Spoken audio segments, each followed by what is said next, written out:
Kai, what's going on, man? Welcome to the show. Thanks for jumping on with us. Yeah, no, thanks for having me, guys. I appreciate it. Yeah. So before we even get kickstarted today, I'm super excited because in 2024, I want to put the stat out there. I don't know if Ty knows this. Um, we run like 8, 9 marketing channels, and last year, direct mail has been our number one channel now for 3, 4 years in a row. Yep. And we did 130 direct mail contracts last year, and 105 of the 130 were on DataFlik's list. And that was just one of our multiple channels, by the way. And so I thought that was a really cool stat. I like to share that with people because it just like screams the power of AI data. And so what I would like to do today first to kickstart, because we're going to talk about a lot of stuff today, is let's talk about AI data. And I want you to first like explain AI in general and what goes into this data. And then I want to talk through why someone would be focused on AI data versus like when I got into the industry, it was like, hey, pull this absentee owner list or this high equity list, throw it into a dialer and press go. And so let's talk through that after we understand AI data in general. Yep. So we usually break down, we call it like our like data models. So there's three kind of like core data products that we offer. So not offer, but the first is like first to market. We'll get into that in a minute. And then our stack niche data and our AI data. And the reason I always explain like that we have three versions of it is it's completely based on the amount of market share and how many deals are on each of those kind of data models. So the AI data does so well because it captures around 50 to 70% of all investor transactions in any given market. And what we Say constitute that stat again. You it's say 50 to 70% of all investor transactions on the list that we would have given to you. And I always get asked this question, so I might as well get into it. What we constitute as an investor transaction. So it's not as simple as like, an entity bought this and it was like slightly below market value. It's a lot more complex than that. And it has its own model that's dedicated to like, is this an investor transaction? Yes, no, with like a confidence level. And the way that we do it is it's looking at like the first name, last name, the familial ties with it. What is like the transaction history of the person who bought it? What is like the signing member of the entity who bought it, linking together all of those entities and basically building out like a huge list or registry of buyers. And every time someone from that list buys a transaction, we're like, hey, that was an investor transaction. And we have a big like auditing process that like constantly is iterating it. And we take all of that data. It's very similar to like a lookalike audience and for Facebook. And we're like, here's all the people that sold to an investor. And we want to find people who look just like those people. And that's where the scoring comes in. So the higher that score is, the more closely they resemble people who sold to an investor in the past. And okay. So let's hold on real quick. So you're saying when you provide, I already know the answer to this, but I want to make sure the audience understands. When you provide us data, you score it based on motivation, right? Yeah. So there are 1,800 points like per household. Only like 300 to 400 really matter, but like there's 1,800 in total. And it's very like hyper localized as much real estate is. So there is literally a Ohio Franklin County winter model in our database. And it's completely like dependent on what basically time of year we're trying to predict paired with the area. And that's what determines like all those data points that we're going to use for that given area or that given model. And there is distress lists. There's around 32 of them that we factor in. There's like tons of things about like financial health and like credit data, things like that. It's just like all like demographic based people data, so we call it. And then we have all of the property characteristics, the property data on equity and things like that. We roll all those together and we try to find as many commonalities as that original list of people who sold to an investor in the past.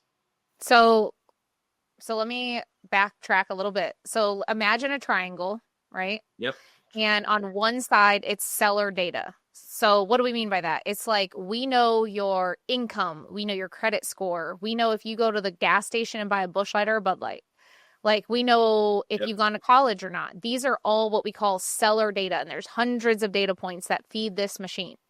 And then on the other part of the triangle is property data. And just think about, guys, when you go to like an auditor site, and if you go into like property, I forget what right, you might know the term, but it'll tell you like condition, is it fair, excellent, whatever. It tells you all the school districts, the neighborhood, all of these different characteristics of the property. It tells you mortgage insights, transfer information, if it's been in foreclosure, all of these types of things. I don't know if a lot of people understand. This is public information. Typically, if you've checked a box somewhere you don't realize you did, to give this data out. And so all these data points, there's thousands of them, get poured into this machine. I like to dumb it down for my community. We pour all these, we throw them into this machine, and it mixes it up and says who's going to sell in the next 90-ish days. And the longer that machine keeps running, the more accurate it gets over time. And so what DataFlik is capable of doing is, let's just say, over the last 30 days or 90 days, however many checkpoints you want to do, we can say, here's all of our leads, Ty, or whatever rep it is we have with DataFlik, and say how many of these leads actually sold to an investor already, so we know. Then we can go back and say, why didn't we lock these up? They came in as a lead. I need to go listen to the calls now, because what did we do that we weren't able to lock it up? And then we can go look at the transaction and say, oh, they sold it for this. We would have never been able to buy it for this. Or they did sell it at a price we could have sold for. Why didn't we lock it up? Yeah. But ultimately, we can look back and say, based on the AI data, what sold and what was the accuracy of the data that it predicted. So I just want to make sure that was understood, that AI, which I'm sure most of the world understands, is taking over the world. The longer the thing keeps going, the better and more accurate it gets. And so this leads me to ask you, when I got started in the industry, I was trained to go onto a company like PropStream or Batch or all these companies and get this cheap free data and then throw it in a dialer. And I think there's a time and place to get your jitters out for next to nothing, if that makes sense. Yep. But is it going to actually produce a predictable business or not? So if I'll kind of back up on that kind of middle of the road, data stuff that we talk about with Stack Niche, it's basically saying these are the distress lists that we recommend that you kind of pull in the same way you would pull an absentee or a high equity list or an out-of-state owner list from PropStream. So if you're ever going to pull data that's not AI data, you want to make sure it's as distressed as possible. So Correct. Things that are death related or financially related, or there's some type of urgency. There's the 4 pillars of motivation is a big thing with that, of does it press on their timeline? Is there something probably with the condition of the home? Examples of that would be a code enforcement list for the condition, or if there's an auction that's a tight timeline, or there's some type of maybe they're on the tax sale list for motivation, where they have to sell it because they're behind on taxes and all that good stuff. So there's always a lot of times, real quick, on the tax default, typically a lot of these platforms you can get tax default and pair it with vacancy, correct? Yep. So if I were a newbie and I'm just trying to get my jitters out and test a script for the first time, that's probably something that I would test it on, because it's likely fairly motivated for being a cheaper list. Anything that pairs with there's a terminology for it, but anything that pairs with vacancy or death or an accelerated timeline, any of those are almost guaranteed to sell over a 2-year period. So, and I would say the most common that this is more on the RSF side, where record management and first to market, a lot of people do a different set of kind of combinations. So probate paired with vacancy is one of the highest combinations of selling, because someone has passed away.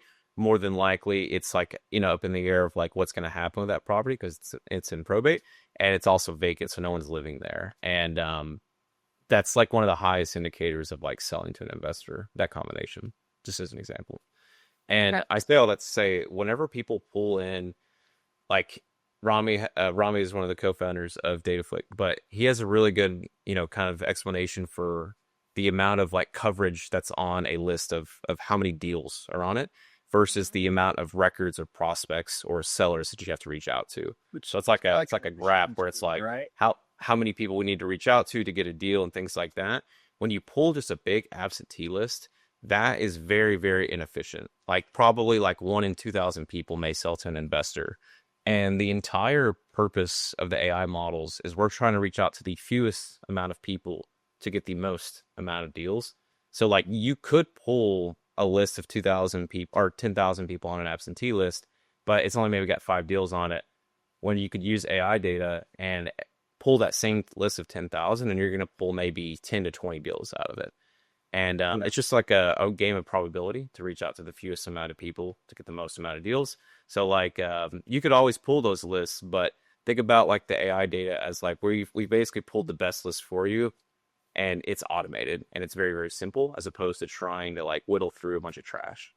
Yeah. And something else that nobody's really even talking about is that these conversations with like an absentee list owner versus one of these probate vacant owners are very different. It takes advanced sales skills to move these, what I call window shoppers, people who are like, yeah, I mean, I'll sell to you, man. I mean, it's like, let's have a conversation, and they're reasonable on a price, but it just doesn't work for a cash buyer. But it's harder to negotiate with those people because they don't have the distress. They don't have the tight timeline. They don't have all these major repairs that need to be done. So it just takes more advanced sales skills, a longer period of time to master those things in order to truly convert those opportunities the way that they would need to be converted.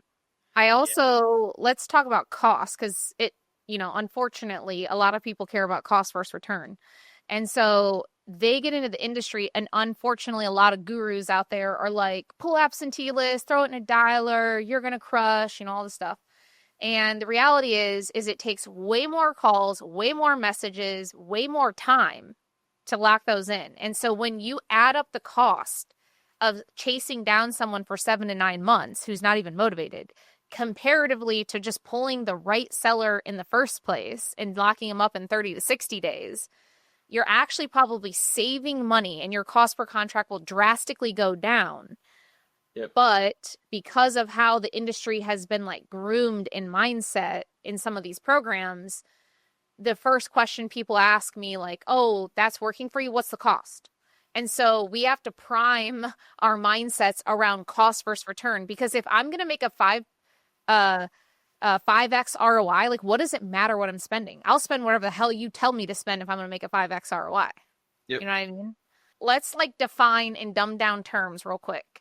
AI, big data. That's why I like to dumb it down with when I explain it. And then niche list, and then like courthouse data and all that. Like, define those in the simplest terms so that when we talk about them, everyone understands. Yep. So I call our first to market data courthouse data. It has many names, but you are basically pulling directly from the county raw sets of data that would be like probates or tax delinquency, foreclosures, code enforcement, evictions. These are like the hardest hitting lists that you want to pull the same day that it is released and be the first ones to market to them. That's why we call it that.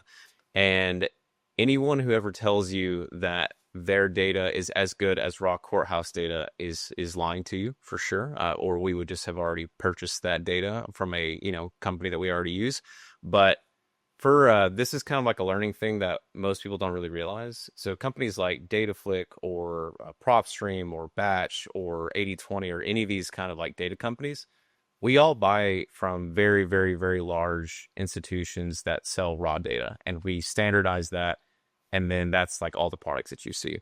So every single county is totally different in like whenever they provide updates to us. So some will pull it the same day. And like, Los Angeles, every night we get a file from them that's like, hey, here's all the transactions that happened yesterday, and we go in and update it. But there are some markets that like, it takes like 90 days to get, data from people. And the example I always show for this is like what some raw data looks like at the courthouse level. It's just a PDF. That has to be standardized into like, think about like Google Sheets and then put into like our data and then sent to you. And like that process takes like 90 days. And so essentially you're saying that there's like a 90-day delay on even getting, and that's to you guys. Like, what is if you were to say, as a whole in the United States, like what's the average delay in time from something hitting the courthouse to me getting it if I'm buying it through any data provider? Probably like 30 days is the average. But the extreme cases are like 90 to 180, so 3 to 6 months. But that's like the crazy like one-off counties in the middle of Texas, things like that. But that's like why first to market exists and like why it will always exist, because it's impossible to ever like replicate that. And most people are like inherently lazy and they will never want to pull core house data and like, pull it into their marketing fast. So let's define that real quick. So when he says first to market, what he means is they have a full-blown strategy that I highly recommend you look into, especially if you're newer or don't have a big budget and or you're like, I just want to stay like a 1 or 2 man show and not do that many deals. Like when I say not do that many deals, I genuinely think you could probably get anywhere from like 20 to 30 or 20 to 40 deals a year off this, depending on your market. Yep. And so first to market means that you essentially, you or someone you hire goes to the courthouse every single day and pulls that data. And this is funny because like this is what my dad had me do when I was a teenager. I didn't know that I was, what I was doing. But he would go to the courthouse every day. He'd pull out every foreclosure case. He'd open it up, read it, find the people, and then we'd get in a car and then he would just drive to the address and we'd door knock them on the spot. And some of them like didn't even know that they had just gotten in the courthouse yet because he literally hit them the day that it hit it and they might not even know. Yep. And so we would approach them with like, hey, you're going to need a solution. So that's what it means first to market, because really without doing that exercise physically, you won't be able to get the data for say 30 to 60 days delay if you buy it off someone else, no matter what that data provider tells you. Yep. And like, believe me, if we could do it another way, we'd have already done it. But it can't be done. And that may change in a few years, but as of right now, that's like how things are. And that's like for perspective, like this is across like our like 1,100 users, but the first to market average on like cost per deal, if you're just like a solo person, is like 500 to 1,000, which is insane. That's crazy. And 1,000 to 2,000 if you have VAs that are like prospecting or emailing that data. And then for the scale, when you get into like stack niche and AI data, it floats between like 3 and 8 or 9,000, depending on the market that you're in. Yeah. And I think people like don't really realize like what it takes to like get deals at like a scale. So we always say like start with first to market because you're going to get a lot of deals, and that average is so much lower. It pulls down all of your cost per deal averages, and that's when you use it to scale up with things like AI data. And the problem is like first to market, like in my market, I only get like 200 records a month. So it's not very many. And if you ever want to like scale up, you have to pull in things like AI data. And that's what we teach. And stack niche data is we as close to what we possibly can to replicate the first to market strategy in general. And that's where we pull in about 18 distressed lists and then update that on a weekly basis, the same way you would get from like the courthouse itself, but it's never going to be the same quality. And then AI data is obviously everything that we've kind of talked about so far, where we're really like trying to scale up. And it's for teams that need a lot of data, and they're trying to do like 5, 10 plus deals a month. Just to backtrack, because I want to make sure everyone understands. When we all get into the game, some of us have money and some of us don't. Like, majority of people don't. Yep. And so first to market is a great strategy. Now, I always tell people like free marketing channels or free-ish typically require more time though. And so like, don't think that you're going to like work less time and have free channels. That's really not how it works. And so if you want it to be a lower cost per contract, then your time is put into it. So it's a matter of how you value like your price per hour. But we all get started somewhere. And so you're physically going to the courthouse. You're essentially skip tracing them. You're doing it on the spot because not very many people have access to that right away. And then from first to market, they have what they call niche data. And so this is for, like in a lot of my community, I have experienced wholesalers, flippers, etc. And so let's just say you come in, you have experience, but maybe you're going through hardship and you just don't have a ton of money right now. Both first to market, but also I think niche data is great because it gets you, I say it like it gets you back on your feet a little bit financially, because there is deals in this list. Like if you don't get a deal, I always say then it's a you problem. Like it's a sales problem. There's something else happening, in my opinion. Yep. And so that list is cheaper, and I want Ty to go through and define what that list is comparatively to what I call the big AI list. And again, I don't want to give everyone advice on here. It's really like, hey, reach out to Results Driven, because we'll be able to tell you based on a phone call where you should focus your time based on your skill sets, your experience, your budget, all of that. Like if you came to me and you're like, I've been in the game for 10 years, I got 3 closers, I have a budget, money's not the issue, then I'm going to give you different advice than someone that's like, I've only been in the game for a year and I've done 10 deals. So, walk through niche versus the bigger AI list.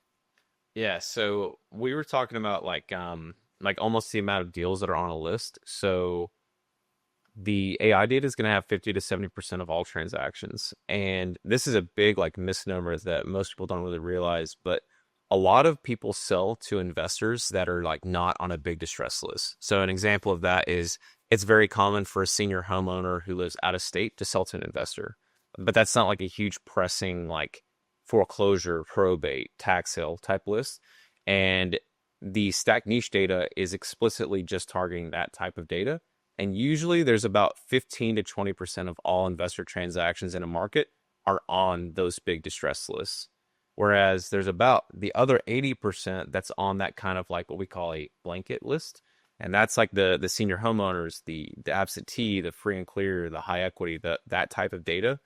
And you need the AI data to really like refine it and tell you the ones that like aren't going to be tire kickers versus the ones that are actually going to sell. And the whole point, the biggest difference between the two is how many deals are on each list. Now, that doesn't mean that like there's a lot more people that you have to reach out to with the AI data, but that's why it's built for scale, because you already have a system in place where you can rip through a lot of that data and just pump through it from a marketing perspective. And Stack Niche is trying to give you the fewest amount of records while still giving you a good amount that will give you a lot of deals. And that comes back to that kind of coverage versus efficiency, like little Venn diagram. All right, now that we understand courthouse data, niche data, AI data, we've semi already kind of talked about first to market high level. But just to reiterate, first to market means that I am or I'm hiring someone to physically go to the courthouse every single day. Or it can be pulled online, but it just totally depends, right? So like Yeah, there are gonna be depends on some the part. people, they just need a VA needs to log in, pull it online, pull it into the system, or someone's gotta go to the courthouse, pull it there, upload it, and do the same process. Yeah, and then I'm just curious if they're pulling it online, do you teach them to like throw it into a bot and verify if they own real estate or not? We Like if use it's divorce. we use ChatGPT and a tool called Manus AI, and both of those tools, our VA will grab. Maybe it's because like for my market, it's so convoluted where it's like I get case numbers, so that I don't even get like a property address. So like sometimes they own a property and sometimes they don't. So our VA actually uploads the case number and then asks those tools. We can get into some of the AI stuff, but like we basically use AI to validate that, like, yes, this is true. Yes, they own a property, and then it's uploaded into like record management. It's kind of crazy, like how much you can find out about a human being by just asking a bot nowadays. It is Um, wild. The yeah, that is crazy. It's because it's like all that's like public. It's just very hard to come through it unless you use like an AI tool to do it. Yeah. I'm just curious because like obviously there's skip tracing tools. I should know the answer to this. Can I ask my bot to skip trace someone? It's funny you say that. You some you can, but like ChatGPT won't do it because it's like, hey, this is personal info. And some tools like Manus, it will just straight up use like True People Search and like all those kind of like public skip tracing providers. And it's like, we saw on like 5 websites, like this phone number kept coming up. This is probably the one that's right. And it'll kind of give you an order of what you should reach out to. And it's really good. So is Manus just not as regulated yet or something? Yeah, it's a little bit more of like Wild West kind of vibes. Yeah. That's how ChatGPT I felt like was like 6 to 12 months ago. Yeah, now like they're obviously under a lot of like scrutiny, so like everyone watches them, and there are tons of people that are like trying to make it like do things that are like unethical. So now they have all these guardrails in place. But Manus is an AI agent, and an AI agent is basically a tool that can like execute tasks on your behalf. So Manus could log in your email, write an email, and send it to you to just say like, hey, let's schedule a call for today at 3 p.m. Whereas So ChatGPT, yep, go ahead. do you train Manus to like pull the case like is it like your VA essentially or do you have to still have a VA? You have a VA that's like actually like, okay, here's like, 50 case numbers. We're gonna do one case at a time. I'm gonna pull it all into DataFlik and Sift and then start the marketing. So like my team is structured where we have a data manager and they are pulling in our data and they're managing our KPIs and they're also kind of doing our deep prospecting campaigns, which we can get into as well. But they're using Manus to basically find these really hard to reach sellers. Because an example that I always give for deep prospecting is, say you have a probate record and mine's a case number. So they'll come in as a case number and it's like, okay, we need to, one, verify they actually own a property, and two, like who is the personal representative or who's the real decision maker. So like we actually upload the decision maker that comes from Manus for our probate records directly into the system. And then we have the actual property address as the one that is like in probate. And the mailing address we set to the, primary address of that decision maker, which I know is a lot to take in, but No, it makes that's how sense. we do it manually. And it kills because most people, like, they'll just go to like PropStream and like pull up, a probate list and then just skip trace that list without any like cleansing process. And they just like are marketing to someone who's probably deceased. They just don't really realize that there's a process that needs to happen there. You might already have this because you're way smarter than me at AI. But does DataFlik have a bot that you guys train? So if I'm like using your platform and I'm like, I can't figure this out, it's trained to know like your platform. So if you're like, where do I do this? How do I get that? I'm stuck with this. Does it tell you the answer? It's on our, like, if you log into the app and then you're like in the bottom right corner, it's trained on every help article and all of my calls. So it will sound like I do. But will it, like I know another data platform right now where I can go in and I can be like, instead of like going and clicking all the buttons, I can say, hey, I want you to tell me within a mile radius of this property, every seller that stacks on this, and this, and also give me the list of most aware buyers that are likely to buy these properties. Go. We won't do that because the AI data is a better version of that. So like we could have something like that, but a lot of the AI, agent kind of like use cases are almost like, I call them wrappers. So they're just like something you could just go get on ChatGPT, and like there's no point to build that.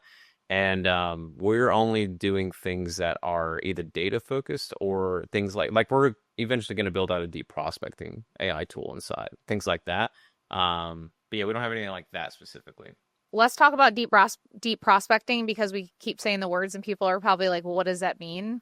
Yep. So define it high level first, then we can dive in. Yep.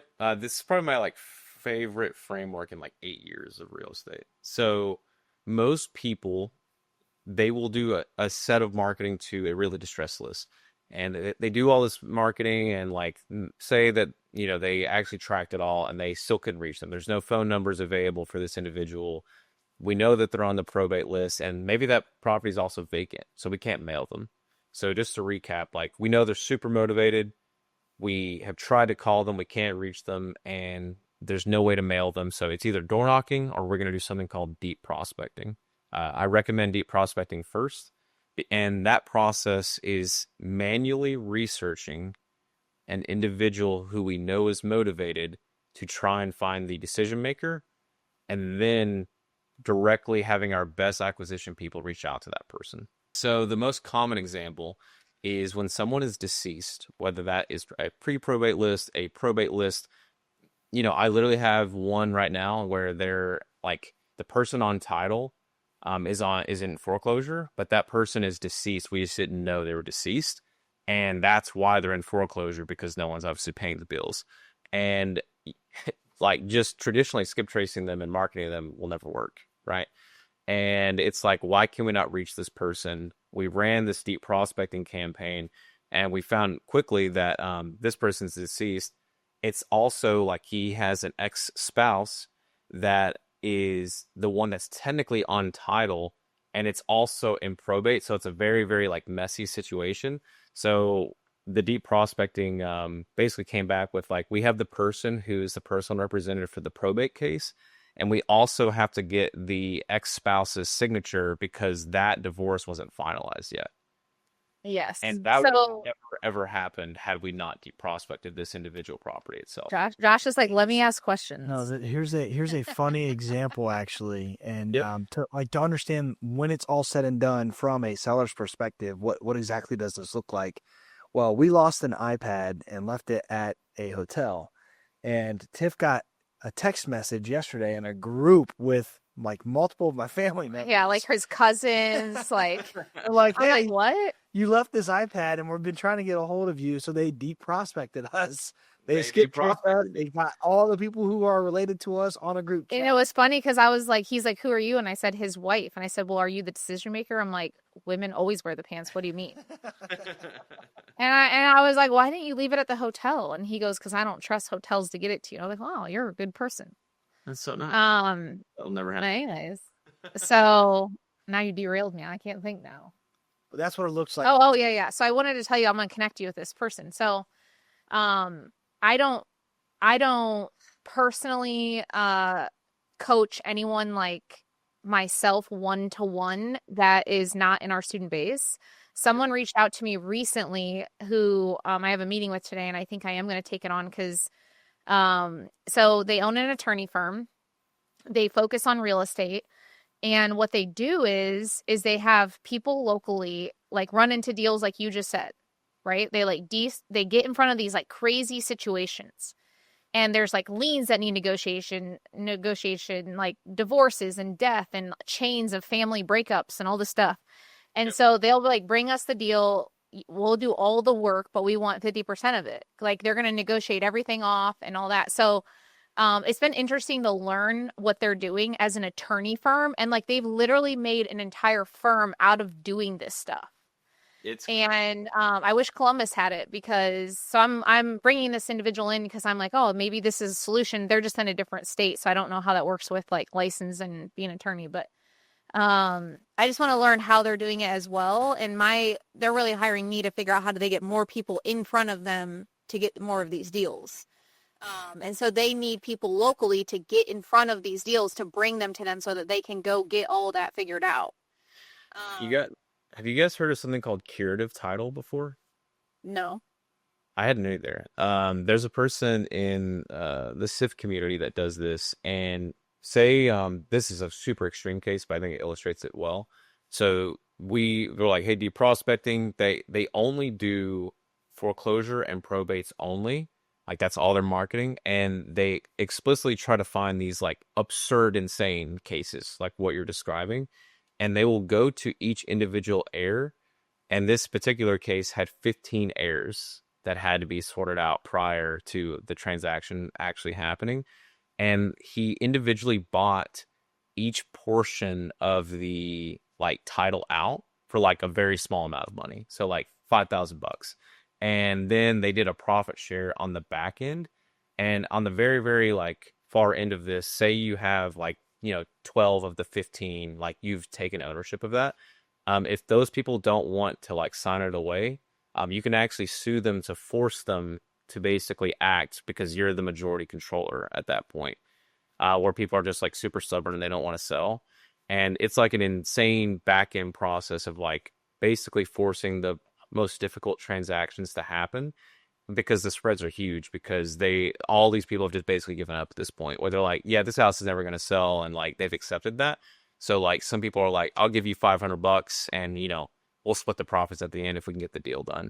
And they're willing to take the risk because they know the spreads are like, a couple $100,000 on the back end as an example. And I had never even like heard of this until like 3 weeks ago. I think it'll be like one of those things that will be like the next kind of sub 2 wave. I've never heard of it called that term. I've definitely heard. But wait, why? That. What's the term? Yeah, what is that term again? Curative title. Curative. So wait, define that. Like you're saying that's not I thought you meant it was a title company. Oh no! This is like a strategy to basically find like the most difficult deals to get done because there are like a large amount of people that like have controlling interest of the property, and you're buying out the percentage or their portion of the title And then whenever you have majority control, there are like all these like nooks and crannies of things that can happen where you can force the sale just based off wherever you're at. Hunger, From a that's what state Mike's perspective. doing in Florida. That's exactly what he's doing. Yeah. So one of our good friends is a partner with an attorney. They do like 6 deals a month, but they're big. And literally what you're describing is what they do. That's like They're all like they do. 50 to 200K rips every time. Yeah. So they make a lot of money per deal. It takes a long time to get done. Yeah, But the they cap- find around 5 to 7 a month, they said, and they go just Florida wide, which makes sense because he's probably only licensed in the state of Florida. Yeah, and you have to be like, this is like top advanced, because you have to just understand all of real estate law basically, and you have to have the cash to wherewithal to like, you know, make all this happen. I think this person's cash conversion cycles are like 9 to 15 months. They're very, very long. Yeah. But And they probably, honestly, risk money like on these deals because they're probably going to have to like buy out things that maybe it doesn't even work out. And so they take the risk. yeah, exactly. The and like there's a lot of like controlled risk where like I think this 15 air one was like a banger. Like it was like a 200-300K upside. So they're like, all right, we'll take the risk kind of thing. You know, what's Because these people What- are just like willing to give it away at this point because they've already made peace that it's just going to go to the auction basically. Right. Right.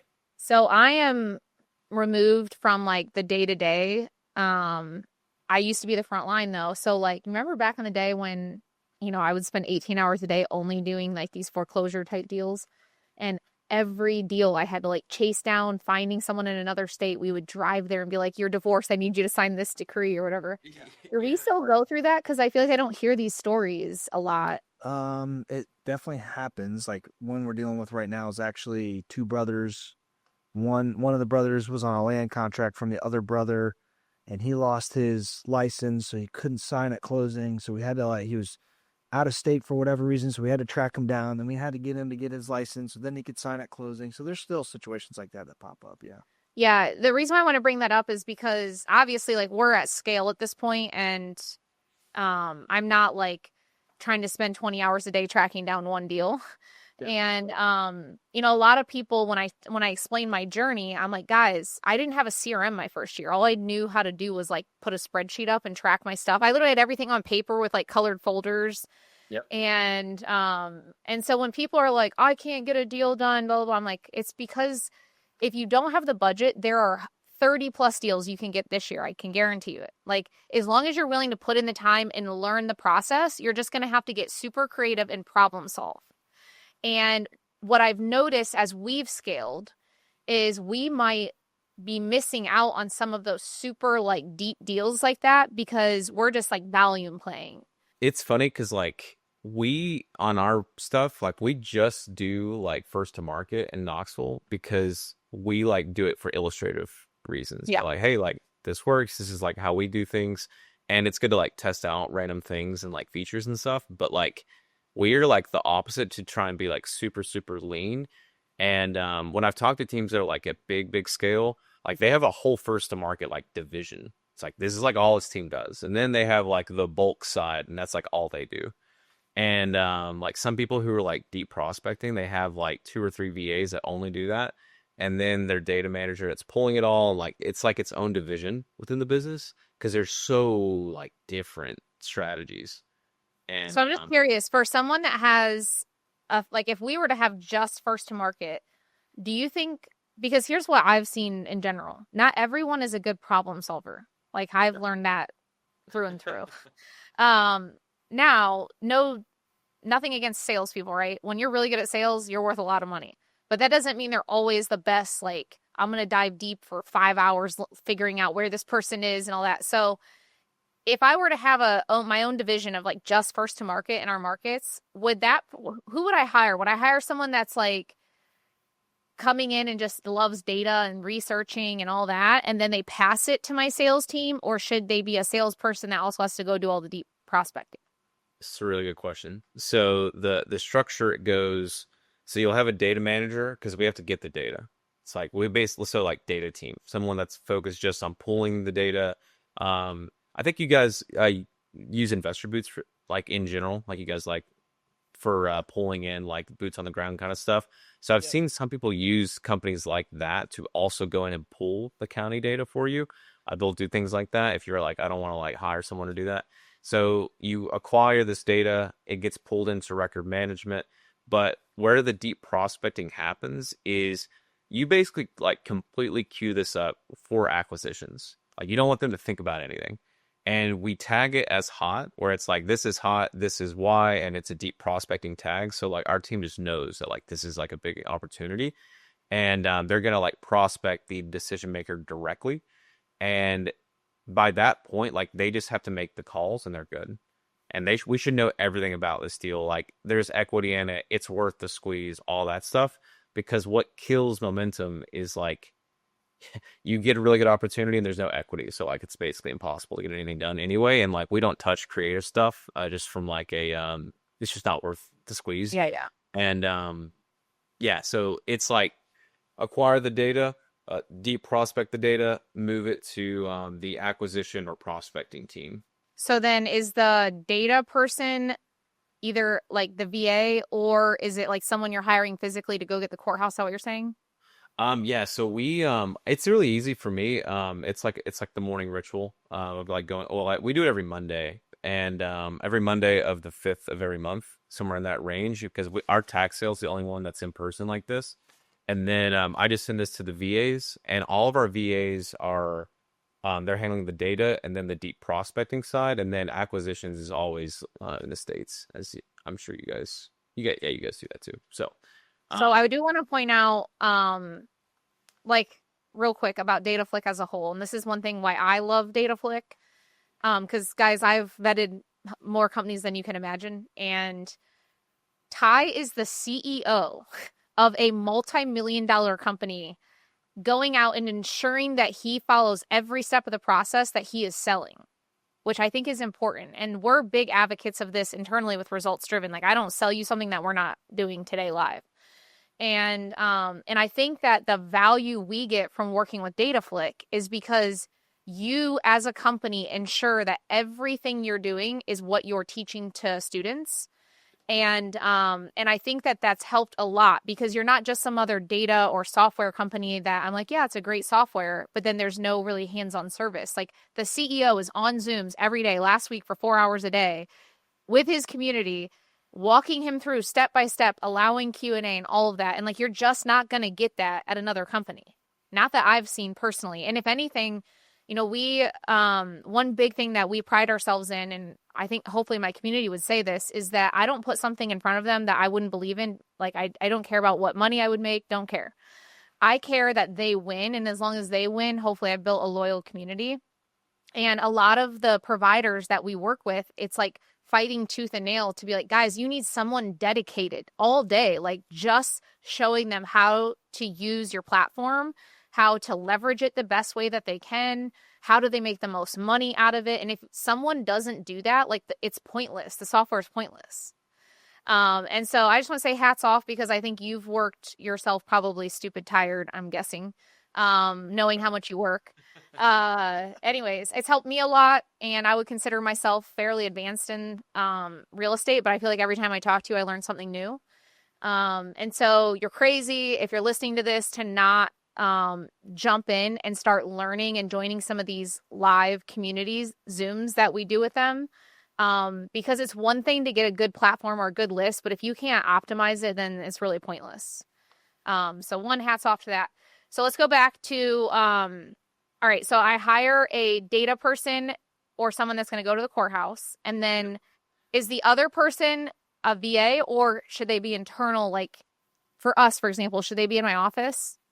So we're fully virtual because we're wild, but the way that we do it is you don't need someone like on staff to like pull from the county like in person. You can use a company like Investor Boots to do that. And then the other side of it is if it's all online or you can basically like access it virtually, VAs always do that. Our VAs are in Egypt. I'm not, it's just like by chance that they're there.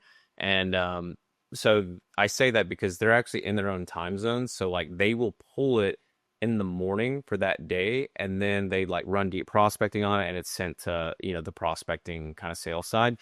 And the whole point is it's like a conveyor belt where it's like data comes in, data gets moved to like deep prospecting, data gets, and this is just for first to market because obviously on the bulk side you can't, deep prospect 20,000 people. But the once you've done that, then it moves into the actual like prospecting. I call prospecting like cold calling and direct mails because like we're prospecting cold audiences, and then it moves into lead management, and then it moves into the sales process. Everyone up into the actual closer is overseas. So our lead manager, I think you guys call them follow-up specialists. They are that person is also in Egypt. They're like $1,500 a month, and they basically qualify the lead before it comes in to basically say like, this person has some type of 4-pillar motivation there. You should have a conversation with them. Then it goes through the whole kind of sales process.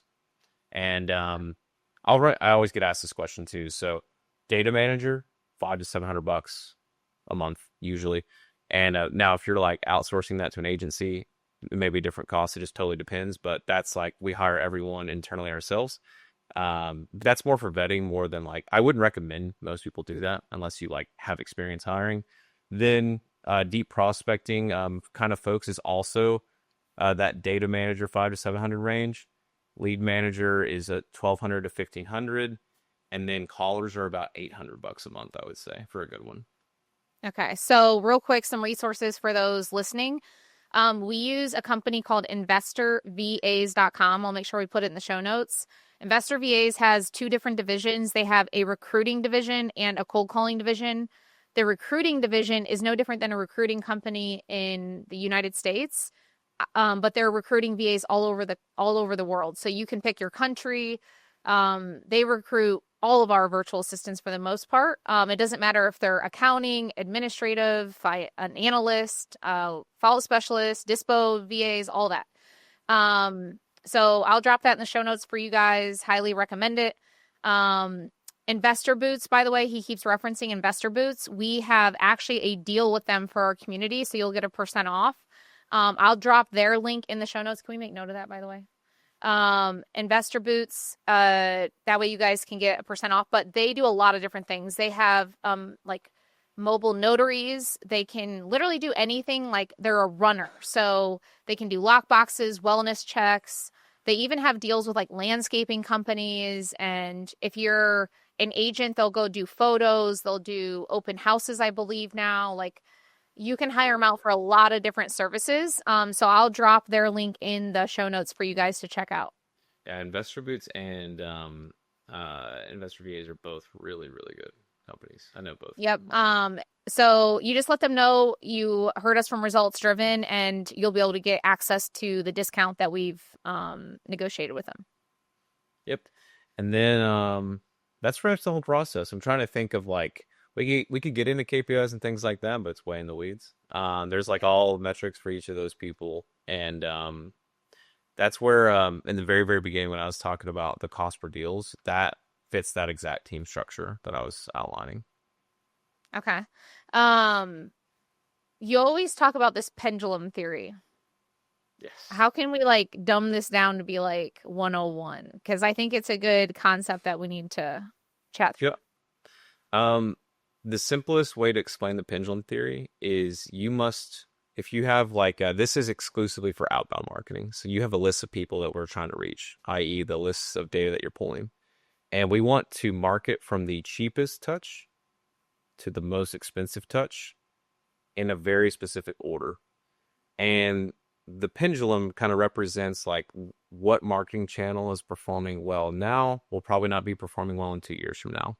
And the example that I always give for this is like if you've been in the game for a while, texting back in like 2018, 2019, a little bit of 2017 too, in that kind of range, like just killed. Like you could send out 5,000 texts and you just get a deal back. It was like the closest thing to printing money that I could remember. And then that basically like does not work at all the same as it used to. And I think in like 2022, there was a big time where like mail just started to kill. Like it was completely unsaturated. It started to work well where you send out a couple thousand mailers and you just get a deal back. And now mail's a lot more saturated than it used to be. So cold calling is kind of the thing that's like super hot right now that I've seen. And the point of those illustrations is like what works today may not work tomorrow. and we must diversify the risk of a marketing channel dying. And the best way to do that is to pick all the channels that like you're interested in doing. And that may be texting, calling, mail, deep prospecting, door knocking, whatever that may be. And you want to organize it from the cheapest touch to the most expensive. And you want to do all of the marketing actions to that cheapest channel first, exhaust it, then move that individual record down the assembly line to the next thing, and then to the next thing, and then so on and so forth.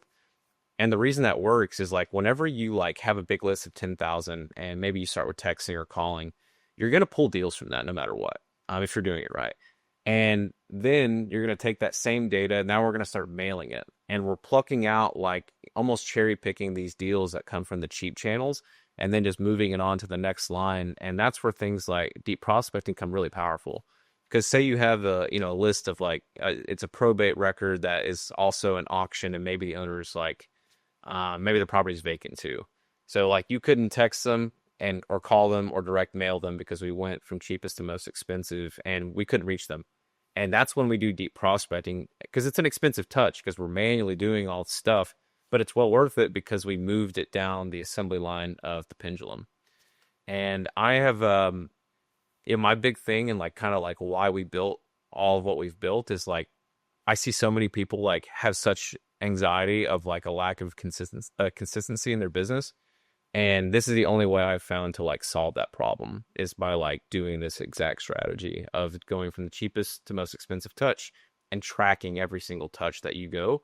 And you should be able to say like, hey, John Smith at like 123 Main Street, like what is all of the marketing that has been done to this person? And if you can't do that, you'll never be able to like execute that strategy exactly right. And like that's like what our platform is designed to do. And it kills. Nice. So, it'd be really cool. It'd be a lot of work, but it'd be cool if we did like a simulation of it in our office and we like filmed the journey of literally doing this all live. I don't know about you, but like I'm a visual learner, and what I'm learning about when we do Shadow Day at our 2-day workshop, we have everyone come in, they literally sit with each team member and look at their equipment. What are they doing? What do they sound like? How are they talking? Like, what's their day look like? And so people tend to walk away from that and they're like, oh, this makes sense now, right? Because they're watching videos, they're reading shit. Yeah. But when you watch it live, you're like, okay, I physically get it. It's like a simulation. Yep. It'd be kind of cool to create like a mini team like you just described. And the reason why I think it would be cool is because I'm a big believer that like if I didn't understand flipping a house or any of this until after I left my job, I didn't quit my job to like get into real estate and like chase some dream. Yep. And so if I would have understood this stuff today, like I like back in the day, I wish I would have understood it, because I think I still could have done a deal a month or something like that on top of my career. And so I think it'd be really cool for people to watch it actually happen live. Yeah, we've tried to emulate this, but it's not quite the same because it's kind of like after it's already done. But we were like, hey, here's like the deal I talked about earlier with the like it was on the foreclosure list, but it's really deceased. Like here's like a deal that we have done, and like here's how we got there. But like having like a live process in a 30-day period from almost like starting a business from scratch to show someone, I think it's like a dream of mine that I think would be really cool. I've been telling Josh for like 3 years. I'm like, we've got to do like a legit live simulation through like YouTube, and we do it live because I just think that it'll be way more real for people and they'll learn at a whole nother speed. Yeah, the other thing too, I think people have like a lot of disbeliefs that it like can't be done very like I don't know, like consistency, like I feel very strongly we could go into any market and it would work, but like people don't believe that. Yeah. I have a feeling I'm going to get reach outs from this podcast with lots of questions. And so I'm probably going to bring you back on and we'll go deep into like one topic. Yeah. And I might even have you share your screen and go through some things. We'll throw it on YouTube. How can people get familiar with your product? What I'm going to do, I'm going to get that question. So I'm going to drop a link in the show notes around DataFlik. And what I would say is if you have questions around this data or how it works or based on your budget and your team size or where you're at in your journey, just shoot me a DM on Instagram and say the word DataFlik.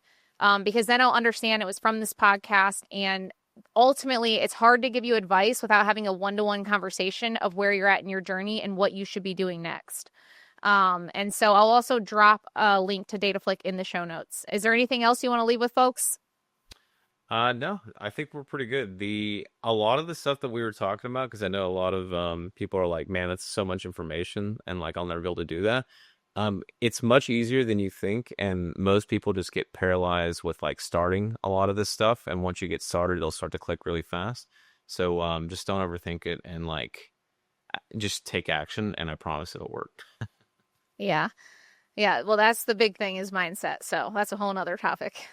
Well, thanks for joining us. I will give you feedback here soon around what type of questions we get and all that. And then we'll bring on Ty for another, what I'm going to call like a working podcast, which I've never came up with that term, but we're going to do that. So, and you need to make a commitment to come out to one of our workshops soon, because we talk about DataFlik all the time because we rave about it. And we feel like we haven't seen you in a couple of years other than through Zoom. So Yeah, I need to make a trip up there. all right, guys. Thanks for joining us today on the Results Driven Podcast. We'll see you on the next one.